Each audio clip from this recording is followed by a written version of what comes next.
힘든지 몰라요. 지난주에 우리가 120여 명의 제자들이 성령이 충만해서 심지어 15개의 나라, 성경에 기록된 지방을 보면 15개의 나라 사람들이 각각 알아들을 수 있는 방언으로 하나님이 행하신 큰 일을 증거했다 하는 말씀을 우리가 봤습니다. 그리고 그 모습을 많은 사람들이 보고 신기하게 여겼습니다. 또 어떤 사람들은 신기하게 여긴 게 아니라 당황했어요. 당황했다는 것은 뭔가 관계가 좋지 않다는 거죠. 와, 대단한데, 야, 하나님이 행하신 이런 일들을 내가 보고 듣다니, 이거는 긍정적인 반응이죠. 신기해하고 놀라워하고 하나님이 생각이 나고, 아, 하나님이 하신 일이구나. 근데 어떤 사람은 당황합니다. 그래서 하는 말이 세술에 취했다 하면서 조롱하는 사람들이 있었다 하는 것을 보았습니다. 우리가 술 마신 사람들 많이 보죠. 술 마신 분들 많이 보시죠. 이렇게 적당히 이렇게 약주로 드신 분들 말고 많이 드신 분들, 가끔 유튜브나 이런 데도 올라오죠. 제가 아는 학생들도 이렇게 페이스북이나 유튜브 같은 데 이렇게 올려요. 오늘 새벽에 밤에 야자하고 12시 반에 집에 가는데 어떤 사람 아저씨 누워있다 뭐 사진 찍어 가지고 올리는데 막 그런 것도 막 올려요. 이 술 많이 드신 분들, 술 취하신 분들 보신 분들 봐서 알지만 나는 술 많이 먹어서 술 많이 마셨는데 술주정이 나 외국어를 막 능통하게 한다. 이런 분 보신 분 계신가요? 이 사람은 술을 마셨다 하면 주사가 그동안 트이지 않던 영어가 막 튀어가지고 막 영어로 얘기한다. 이런 사람 본 사람 없죠. 한 번도 본 적이 없을 거야. 아무리 술 많이 마셔도 내 친구가요 술을 마셨다면 얘는 이런 주사가 있고 이런 주사가 있고 이런데 얘는 그냥 프랑스어를 막 유창하게 우리 동생 수아도 있지만 데리고 오라고 그래. 내가 얘기할게. 막 이렇게 뭐. 백세인 집사님이 일본어 하셨다고 그랬죠. 그렇게 오랫동안 전공하고 공부를 했어도 힘들다고 그래요. 저희도 지난주에 말씀드린 대로 영어를 수십 년 동안 사실은 기간은 수십 년 동안 했지만 말하라고 그러면 누가 와서 말 걸으면 무슨 말인지 하나도 몰라요. 전에 학생들 데리고 배재학당을 갔더니 외국인 거기 사진에 나와 있는 전시 박물관에 걸리는 사진이 자기 할아버지라는 거예요. 외국인이. 그러면서 거길 찾아왔어요. 자기 할아버지 여기서 가르쳤고 했던 그 손자가 외국에서 찾아와서 박물관을 들어보고 그래서 뭐라 그랬는데 도대체 뭐라고 하는지 모르겠어요. 근데 수아란데 저희 아들하고 맨날 헷갈려서 제 세이가 뭐라고 그러는 거잖아. 그래? 근데 뭐라고 말 좀 해봐. 말은 못해요. 근데 그냥 알아는 듣겠대 그냥. 이게 말하는 게 쉽지 않아요. 근데 술 마시면 영어를 잘한다. 이런 사람 봤습니까? 없죠. 그런 사람 한 명도 없어요. 그런 술이 있습니까? 이 세상에 하나도 없어요. 절대 없어요. 그런데 이 사람들이 뭐라 그러냐면 그냥 술이라고 그러면 자기네들도 봐서 알죠. 그런 술이 있습니까? 없죠. 그냥 술이라고는 할 수 없으니까 새술에 취했다. 이렇게 얘기합니다. 자기들도 그런 술이 있는지 몰라요. 근데 그냥 술이라고 할 수는 없고 새술. 자기도 잘 몰라요. 잘 알지 못하는 새술에 취했다라고 가정을 하는 거죠. 근데 그 가정이 확실하게 주장을 합니다. 사람이 어떤 현상을 보고 있는 그대로 성령이 하신 일이면 성령이 하셨구나 하는 걸 알면 참 좋은데 그렇지 못하고 그걸 알지 못하고 자기 나름대로 다른 가정을 세우는 거예요. 술은 아니고 그러면 자기도 잘 몰라. 새술에 취했다. 그리고 딱 결정을 내리고 그렇게 가정인데 자기도 모르니까 사실인지 아닌지 잘 모르니까 가정인데 확실히 주장을 해요.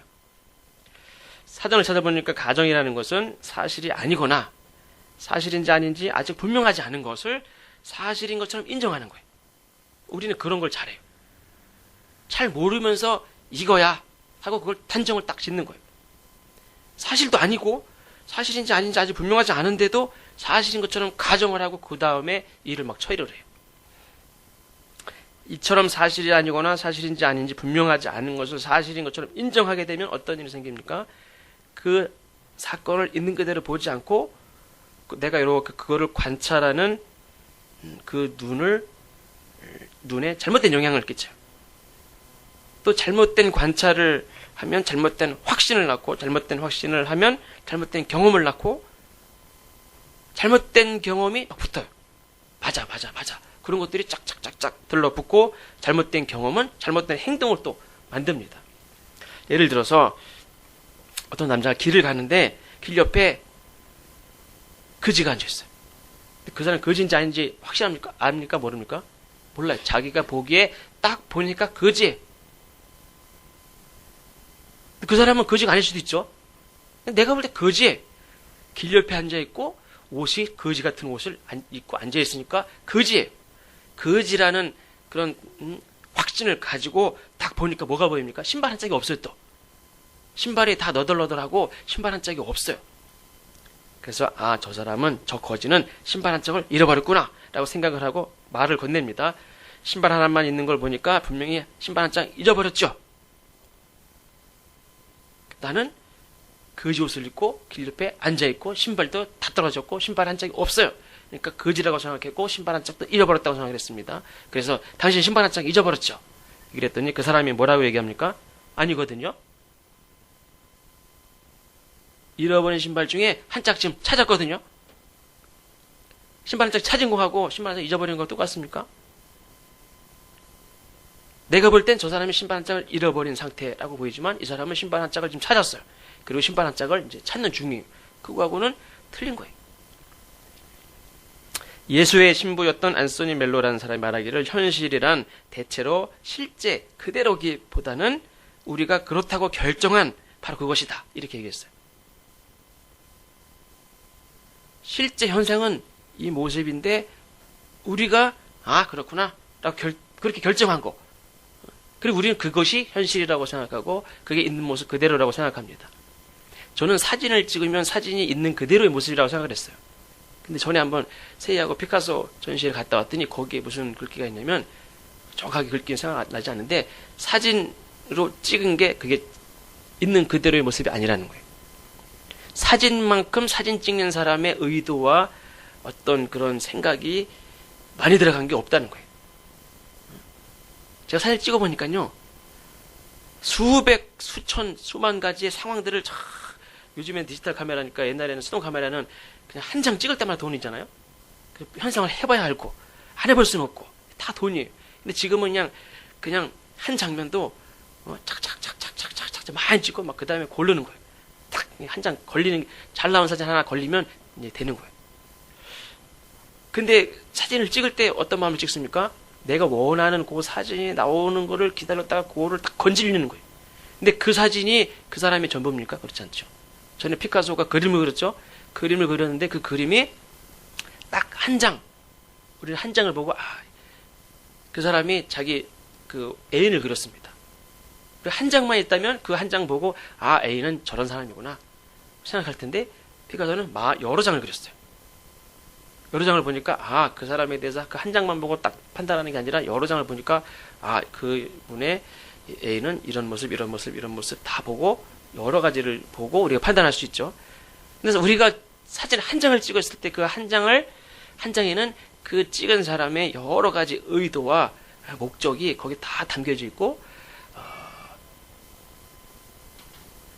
그래서 사실은 우리가 알지 못하는 많은 것들이 있는데 그걸 잘 못 봐요. 그러니까 사진 보여주고 이렇잖아. 봐봐. 못 믿어? 이래. 이렇게 주장한다고 해서 그걸 다 믿을 게 못 되는 거예요.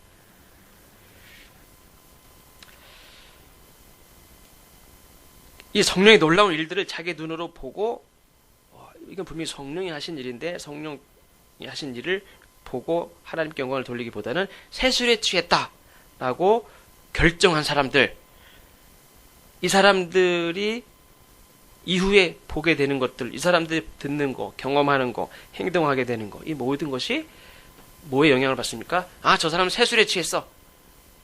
그 한마디에 그 다음에 행해지고 보고 듣고 경험하는 일들이 다 거기에 연관되어진다는 거예요. 그러니까 맨 처음에 딱 마음에 저렇구나. 그게 굉장히 중요해요. 하나님의 행하시는 일들을 보고 우리는 너무 성급하게 그건 이래. 이렇게 판단하는 게 굉장히 위험하다는 거예요. 우리는 심사숙고하고 진지하게 시간이 걸리는 게 중요한 왜 손해봅니까? 시간이 좀 더 지나야 돼요. 좀 더 봐야 돼요. 그리고 분명한 확신을 가지고 우리가 결론 내려야 되는데 그냥 인정하기는 싫고 하나님이 하신 일이라고 그렇게 하면은 그동안 자기들이 예수님을 죽였고 그 제자들이 다 이렇게 인정받는 거 아닙니까? 그러긴 싫고 그러니까 그냥 억지를 가정을 세우고 세술에 취했다.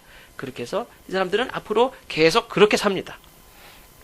그때 베드로가 일어나서 14절에 보니까 베드로가 11사도와 함께 서서 소리를 높여 이르되 너희 생각과 같이 이 사람들이 취한 것이 아니다 하면서 이제 설교를 하는데 36절까지 이제 설교의 말씀입니다. 그래서 14절부터 21절까지의 말씀은 요엘 선지자 말씀을 인용해서 설교한 말씀이고 22절부터 36절까지의 말씀은 이제 다윗의 말씀을 인용한 그런 설교의 말씀입니다. 오늘 말씀은 요엘 선지자의 예언을 인용한 설교한 말씀을 우리가 나누고자 합니다. 오늘 17절 말씀해 보니까 하나님이 말씀하시기를 말세 내가 내 영을 모든 육체에 부어주리니 너희 자녀들은 예언할 것이요 너희 젊은이들은 환상을 보고 너희 늙은이들은 꿈을 꾸리라. 이렇게 요엘서 2장 28절 말씀을 인용해서 베드로가 말씀을 했습니다. 요엘 선지자가 그 이전에 예언한 말씀이지만 베드로는 이 말씀이 언제 이루어질 것이다 라고 말씀합니까? 오늘 이 시간 이루어질 것을 지금 말씀하고 있어요. 자녀들이 예언하고 젊은이들이 환상을 보고 늙은이들이 꿈을 꾸리라. 이 말씀을 또 2000년이 지난 우리가 이 말씀을 보면서 이것을 여전히 앞으로 일어날 일이라고 생각하면 안 된다는 거예요. 오늘 우리에게 주어진 오늘 하나님이 역사하실 일이라는 것을 믿어야 될 줄로 믿습니다. 첫째로는 하나님께서 성령을 부어주시면 우리 자녀들이 예언할 것이다 말씀했습니다. 성령을 부어주시면 하나님의 말씀에 근거하여 하나님의 역사를 하나님 하실 일들을 하나님 계획하신 일들을 보고 그거를 꿰뚫어 볼 수 있는 눈을 가지고 그것을 담대하게 예언을 하게 된다는 거예요. 그래서 그러면 우리가 어떻게 살 것인가? 그러면 기도도 바뀌겠죠. 어떤 기도를 해야 될 것인지, 우리가 무엇을 준비해야 될 것인지, 무엇을 깨달아야 될 것인지, 우리가 나아가야 될 것은, 나아가야 될 길은 무엇인지 이것들을 얘기할 수 있게 된다는 거예요. 자녀들이 너 나중에 뭐 할 거냐? 몰라요. 고등학교 3학년 돼서도 난 아직 몰라요. 모른다는 게 뭐 나쁜 건 아니에요. 근데 뭐 하고 싶은 게 없는, 그리고 전에 그 우리 아들 세희가 얘기 또 해서 죄송하지만 2010년인가요? 2011년인가에 세희 마음속에 뭐가 있었냐면 2012년에 지구가 다 멸망한다는 거예요. 그때 영화도 나왔었죠. 그래서 이 지구가 2012년에 멸망할 것인가. 이것이 굉장한 그 개인적으로는 화두였었나 봐요. 그리고 많은 세상의 사람들도 2012년에 어떤 그런 세상이 어떻게 될 것인가 이런 거에 대해서 말하고 그 젊은 이들이 우리 자녀들이 하나님이 앞으로 행하실 일들을 깨닫고 그걸 얘기하는 그런 자녀들이 있습니까? 없죠. 오히려 그냥 세상에서 영화로 만들어지고 예언됐다고 하는 그런 것들에 관심을 갖고 2012년에 망할 것인가? 어떻게 될 것인가? 이런 데에 관심을 갖지 하나님이 행하실 일들은 이것이다 라고 얘기할 수 있는 사람들이 없었다는 거예요. 다니엘이라는 사람은 12살 때 나라가 망했어요. 나라가 망했으니까 얼마나 심각합니까? 그런 와중에도 다니엘은 하나님이 행하실 일들을 보고 말하고 막 그랬어요. 우리 자녀들이 지금 나라가 망한 거, 지금 나라가 어려운 거, 이게 중요한 게 아니라, 우리 나라를 망하게 한 바벨론, 무슨 메대 제국이나 바사 제국이나 이런 나라들에 대해서도 우리가 잘 아는 것도 중요하지만, 하나님이 그러면 어떻게 하실 것인가를 알고, 그거에 대해서 이야기하고, 우리가 어떻게 할 것인가, 이런 것들에 대해서도 이야기할 수 있는 자녀들이 되어야 될 줄로 믿습니다. 두 번째는 젊은이들이 환상을 보게 된다. 그랬습니다. 이 젊은이들이 그냥 이렇게 신기루 같은 그런 꿈이 아니라 실제로 내 눈앞에 있는 것을 보듯이 믿음은 바라는 것들 실상이라고 그랬죠. 내가 바라는 건데 실상이라는 말이에요. 설명하려면 다 설명할 수 있다는 거예요. 구체적으로. 그 정도로 이렇게 확실한 것을 바라보듯이 하나님이 이루어 가실 역사를 볼 수 있는 눈이 생긴다는 거예요. 그래서 마음에 이미 시온의 대로가 확 열리는 거죠. 아, 그렇게 하면 되겠구나. 그렇게 그냥 내 인생에 30년, 40년 아니면 그냥 한 100년 살든 안 살든 앞으로 이렇게 되겠구나. 난 이렇게 해야 되겠다. 그 방법을 탁 찾은 그냥 박수를 치고 책상을 치고 야, 이렇게 해야 되겠구나. 이렇게 확 열리는 게 바로 환상을 보는 것과 같은 거예요. 그래서 청년들은 이런 하나님 주신 비전이나 환상을 실제로 내가 이렇게 내 인생을 거기다 확 바치는, 그리고 그것에 내가 동참하는, 실제로 그것을 이뤄낼 수 있는 그런 에너지가 사실은 가장 충만한 존재죠. 그런데 또 한편으로는 그런 에너지가 충만한 만큼 하나님 앞에 가까이 갈 수도 있고, 또 에너지가 충만한 만큼 멀리 갈 수도 있어요. 도망가면 멀리 도망가요. 멀어지면 순식간에 멀어져요. 왜 그러냐면 에너지가 충만해서 벌써 턱하게 딴 데로 가 있어요. 셋째는 늙은이들이 꿈을 꾸게 될 것이다. 성령을 부어주시면 그냥 아유 나는 죽을 날이 가까웠어. 죽을 날이 가까웠으면 그냥 죽음을 준비하는 것도 물론 중요하죠. 그래서 모든 게 초점이 거기에 맞춰지는 경우가 있습니다. 그러니까 긍정적인 죽음을 준비하는 것은 중요합니다. 그건 참 필요한 거지만 부정적인 그냥 그래서 모든 걸 손을 놓는 거예요. 이렇게 죽음을 준비한다는 그런 명목하에 모든 걸 손을 놓고 그냥 때를 기다려요. 옛날에야 60 넘으면 여생이라고 해서 남은 뭐 1년 살든 5년 살든 그냥 뭐 지금 죽어도 호상인데 지금 60 넘어서 돌아가시면 호상입니까? 그렇지 않죠. 평균 연령이 지난번에 말씀드렸죠. 한 10년 전에 평균 연령이 여자분이 83세인가요? 그리고 남자분이 78세인가 그렇대요. 그러니까 제가 한 5년 전에 들었는데 30년 동안은 부모 밑에서 그냥 공부하고 배우고 뭐 이렇게 준비하고 또 그 이후에 30년 60세 될 때까지는 막 또 자녀를 위해서 일하고 이렇게 집도 마련하고 돈도 마련하고 학교 애들도 보내고 가르치고 그러다가 보면 60세가 돼요. 그때 얘기했어요. 한 20년 지나면 평균 연령이 90대인데 90. 그럼 나머지 그러니까 3년 남았습니까? 5년 남았습니까? 30년이 남았다는 거예요. 그 30년을 사실은 30세부터 60세까지 애들 가르치고 막 그러는 30년 동안 나머지 30년을 또 동시에 준비해야 된다는 거예요. 60 될 때까지 애들만 다 가르치고 60세 돼가지고 아무것도 남은 게 없어요. 돈도 없어요. 다 줘가지고 애들 다 줘가지고 재산상수 다 하고 60대에서는 거지에 그냥. 그리고서 야 나 좀 니네 집까지 좀 살자. 첫째 같다 둘째 같다 이렇게 살면 안 된다는 거예요. 나머지 30년을 나 혼자 살 수 있는 거를 딱 만들어서 살다가 너는 네 자식들을 위해서 살아. 30년 동안. 30년 동안 가르쳤으니까. 60 될 때까지 넌 네 자식 위해서 살고 나는 이제 나 위해서 살아야 된다는 거예요. 그러니까 지금 벌써 70 다 되신 분들은 그럼 헛사는 거냐? 그렇지 않죠. 지금이라도 최소한 90 될 때까지는 남은 기간 이제 나를 위해서 나쁜 의미로 그런 게 아니라 나를 위해서 하고 싶은 것도 하고 그렇게 살아야 된다 하는 그런 얘기를 들었는데 그냥 60만 넘으면은 그냥 노인이다. 근데 전에도 말씀드렸죠. 노인정에 가면은 시골은 더 갔죠. 노인정에는 70 넘은 할아버지들도 그냥 꼴찌 막내. 야 저 커피 좀 타와. 에이 커피 타러. 아직도 내 밑에가 없어. 그냥 75세인데도 내 밑에가 없어.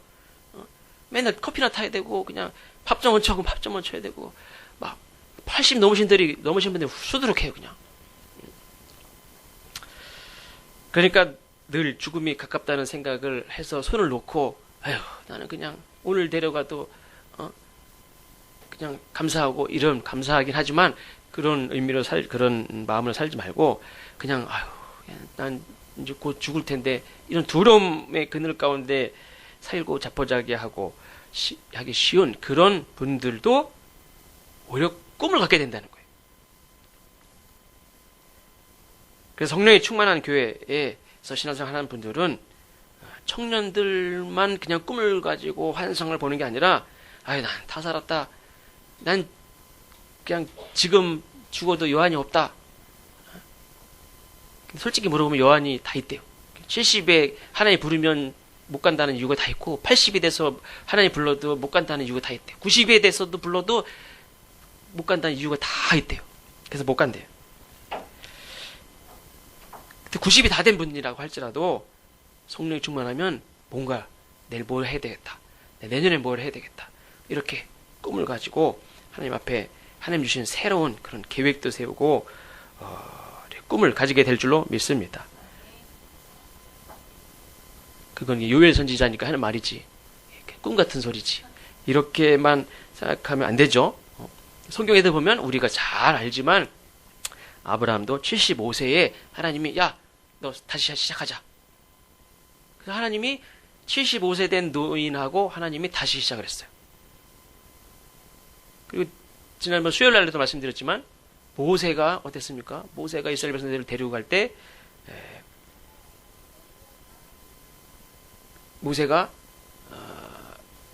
모세는 120살에 죽었다고 그랬죠. 그래서 거기에 보면 그 죽을 때 그 눈이 새하지 않았다고 그랬어요.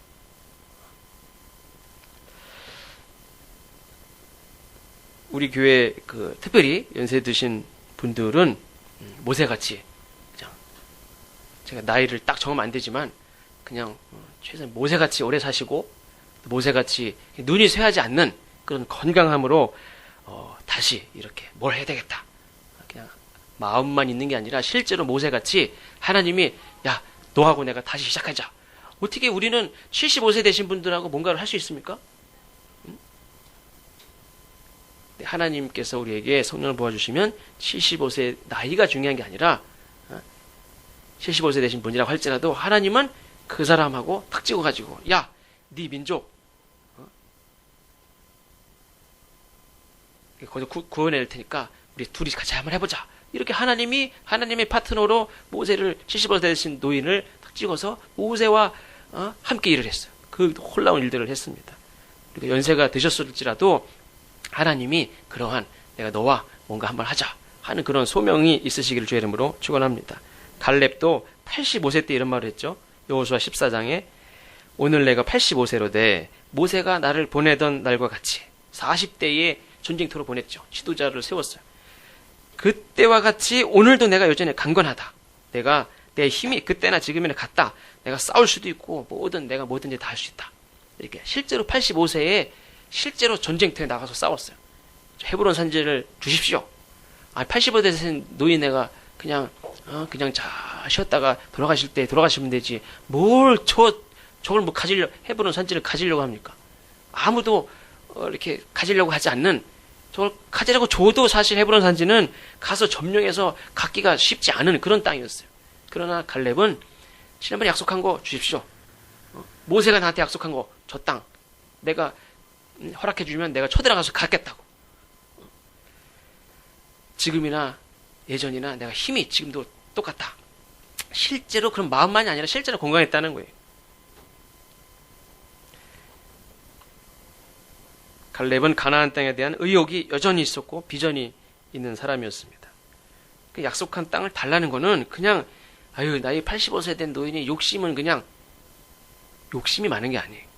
그거는 하나님이 약속하신 것에 대한 비전이 있고 확신이 있고 하나님 주신다고 그랬으니까 그걸 받아야지. 내가 왜 그냥 그거 받지도 못하고 죽습니까? 그렇죠? 하나님 약속하신 것이 있다면 꼭 그를 주십시오. 그를 받고 누리고 또 자손들에게 줄 수 있는 여러분들이 되시기를 주의 이름으로 축원합니다. 내가 그렇게 살았다. 그냥 우리 아버지는 우리 할아버지는 그냥 소원을 가지고 그런 기도 제목만 가지고 살았어. 그 기도 제목이 이제 이루어질 거야. 그렇게만 하지 말고 실제로 내 걸 받아가지고 자손에게도 줄 수 있는 사람들이 돼야 돼. 그러면 자녀들이 예언하고 젊은이들이 환상을 보고 노인들이 꿈을 꾸게 되는 것은 곧 안정된 그런 미래를 보장하는 것인가? 그렇지 않아요. 예언하고 환상을 보고 꿈을 꾸는 것, 이 모든 것은 뭐냐면 하나님의 뜻과 하나님의 계획을 깨닫고 보게 된다는 거예요. 그러나 그것이 곧 놀라운 그냥 기쁨의 일인지 장담할 수 있느냐? 없어요. 역사적으로 보면 수많은 선지자들은 하나님이 행하실 일들을 미리 보고 들었어요.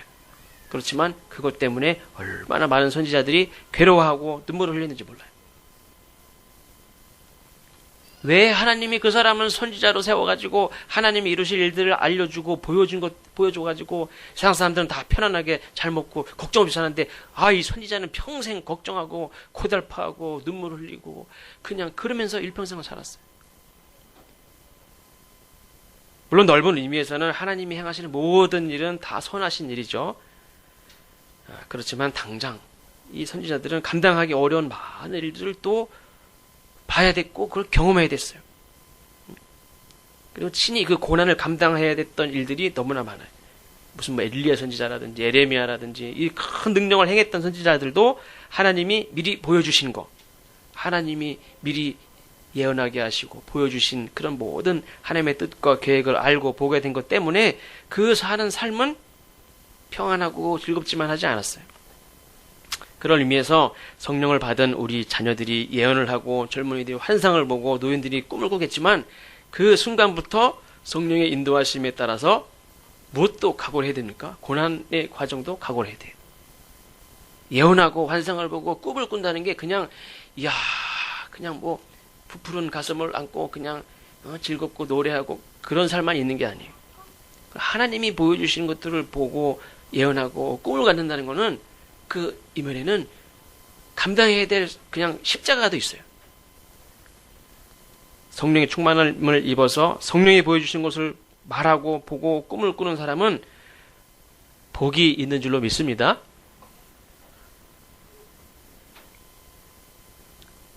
어떤 복을 받느냐? 예수님이 이미 말씀하셨습니다. 마태복음 5장, 우리가 잘 아는 말씀, 산에서 하신 말씀이죠.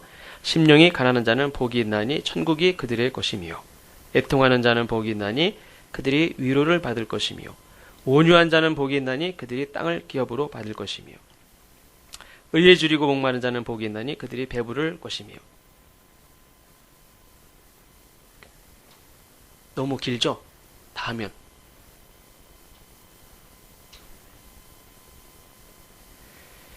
근데 우리는 복이 있다니까 천국이 너희 것이다. 위로를 받고 땅을 기업으로 받고 배부르게 되고 하나님을 보고 하나님의 아들이라 일컬음도 받고 하늘의 상이 크다는 거예요. 그러니까 그 말만 귀에 쏙 들어오죠. 그런데 그 이전에 먼저 생각해야 될 것은 내가 어떻게 가난하게 살 수 있는가? 나에게 애통함이 있는가? 내가 온유한가? 저는 저희 어머니가 저보고 온유하다 해서 온유한 줄 알았더니 제가 이렇게 저희 그 아내하고 같이 살고 애들이랑 살다 보니까 제가 절대로 온유하지가 않아요. 얼마나 악하고 화가 잘 나고 그런지 몰라요. 온유하지 못해요.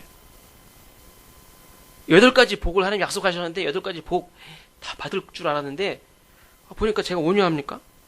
애통한 마음도 없어요. 제가 뭐 의에 줄입니까? 목마르고 의에 줄이고 의를 위하여 핍박을 받고 주를 위하여 욕을 먹는 사람이 인가? 어떻게 그런 사람이 될 수 있을까? 가능합니까? 근데 그래도 포기할 수는 없죠. 복을 약속했으니까, 팔복을 약속했으니까 그렇게 살아보려고 시도는 하는데 뭐 한 가지 내가 자신할 수 있는 게 없어요. 평생 하나님 믿고 주의 뜻대로 살았다고 했는데 조목조목 따져보니까 합격할 만한 제목이 하나라도 있느냐? 없어요.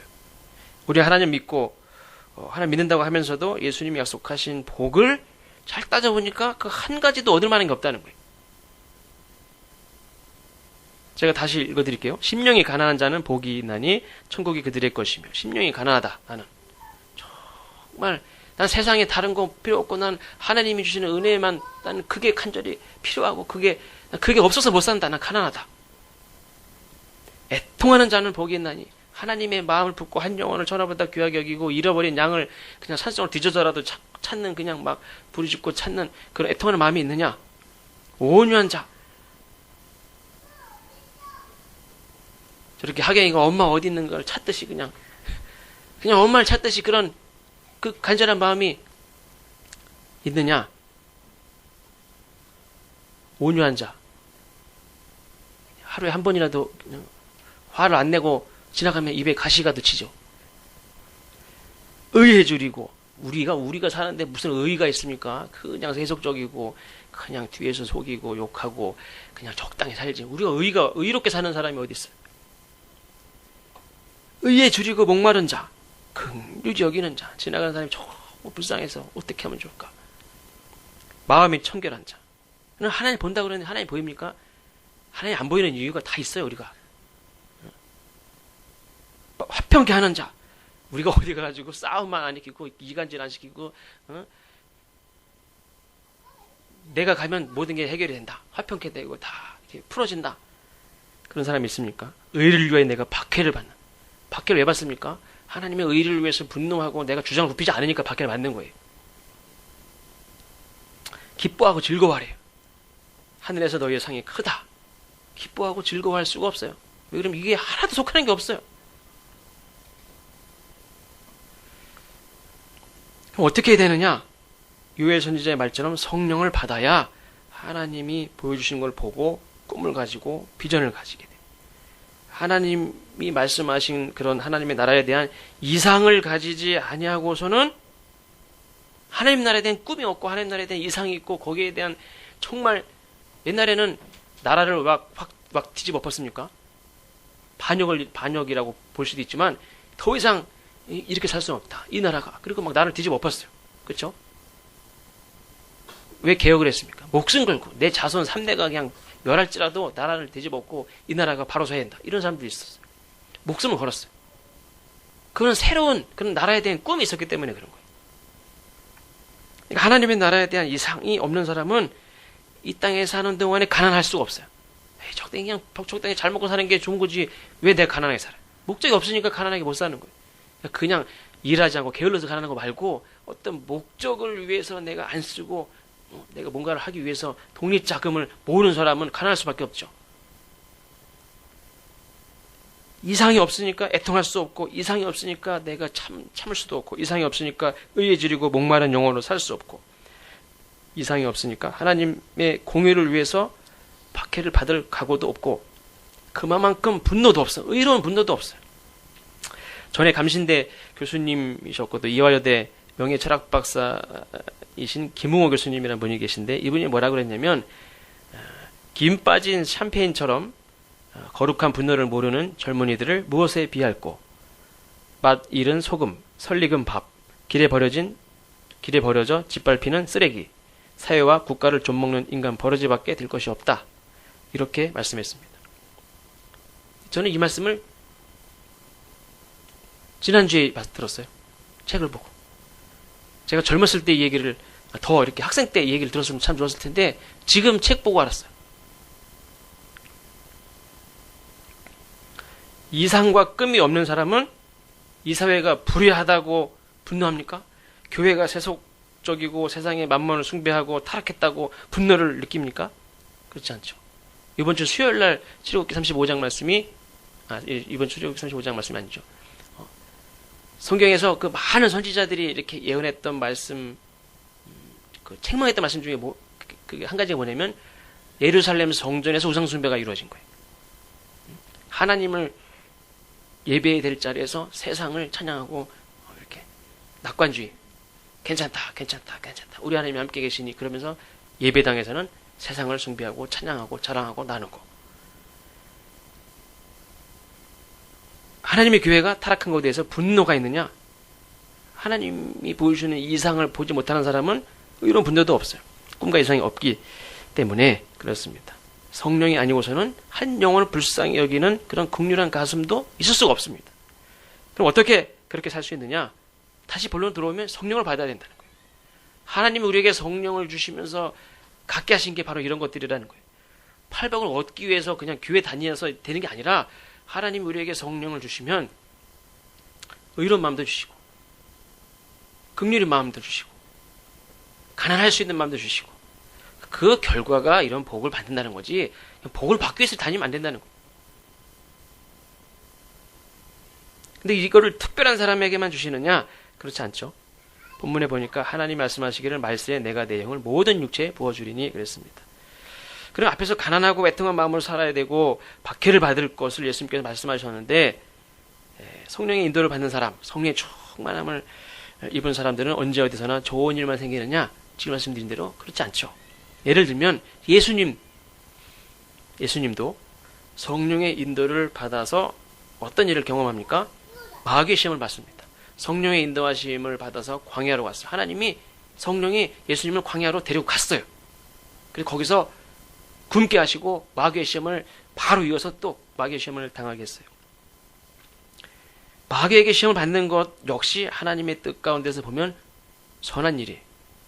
그러니까 우리가 세상 가운데서 시험을 당하는 것은 이게 성령의 인도하심에 따라서 시험을 받을 만한 시험을 밖에 주지 않는다고 그랬죠. 시험을 받는다면 성령의 인도하심에 따라서 내가 시험을 받는다면 그건 받아야 되는 거예요.